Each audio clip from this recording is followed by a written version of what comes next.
મધુબેન પરમાર, મધુબેન રમેશભાઈ પરમાર. બેન, એક ગઈકાલે બનાવ બન્યો છે સળગાવવાનો, શું સમગ્ર વિગત? મારી વાત હાલતી હતી જે છોકરા રે અને હવા રૂપિયો લીધો તો મેં એને ના પાડી દીધી. તો એ કે મારી યારે તું પરાણે કરને કર મેરેજ એમ. અમે એને ના પાડી દીધી. કેટલાય ટાઈમથી હગાઈ કરી ને એના મહિના 2 મહિના પછી જ અમે તરત ના પાડી દીધી છે. તો એ અવાર મને ધમકી દેતો હતો કે તારું મર્ડર કરી નાખીશ, તને કેરોસીન છાંટીને હરગાવીશ, પેટ્રોલ છાંટીને હરગાવીશ, કે અવાર એવું કહેતો હોય. અને મેં પ્રનગરમાં 5 વાર ફરિયાદ કરી છે, મને કોઈ જવાબ આપ્યો નહીં આ પ્રનગર. એટલે મેં સાહેબોને રિક્વેસ્ટ કરીને કીધું કે સાહેબ તમારી મહેરબાની, આ છોકરો મને હેરાન કરે છે, તમે કાંઈ કરો. એમ કે છે કે છરી લઈને મર્ડર કરી નાખીશ, પેટ્રોલ છાંટીશ.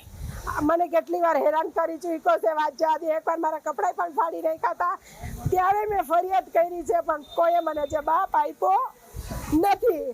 અત્યારે કાલ રાતે મારા ઘરમાં એવો બનાવ બન્યો છે કે પેલા મારી ડેલી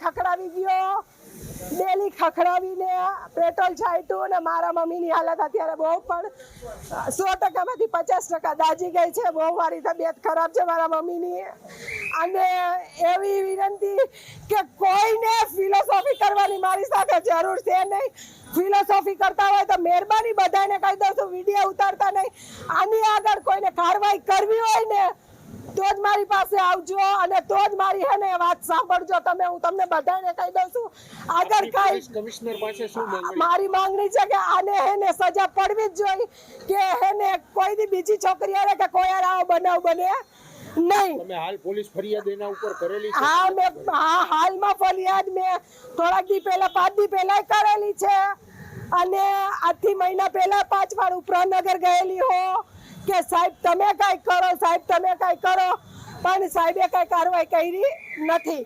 એટલે હું કહી દઉં છું, ફિલોસોફી કોઈ મારી હારે કરતા નહીં. આની વાહે કાંઈ તમારે આગળ કાર્યવાહી કરવી હોય ને તો જ બધા કેમેરા વાળા કે XY